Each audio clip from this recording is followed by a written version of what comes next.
susuko. Di na bali mang gumarahe, hindi importante ang pagmamadali.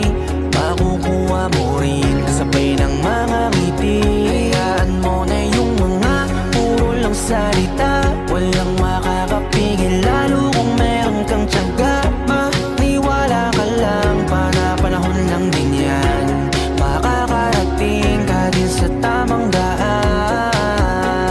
Samahan mo palagi ng dasal, huwag mo dapat kalimutang madalas magpasalamat. Dahil lahat naman ng ito ay siya din naging dahilan sa bawat araw na ikay nahihirapan. Gusto niya lang na ipaalam na imposible ang po pwede na mangyari. Huwag kang matakot maiwanan, di naman to paligsahan para lang may patunayan, di na bali. Ang mahalaga, dapat maging masaya, lalong mahalin ang ginagawa mo.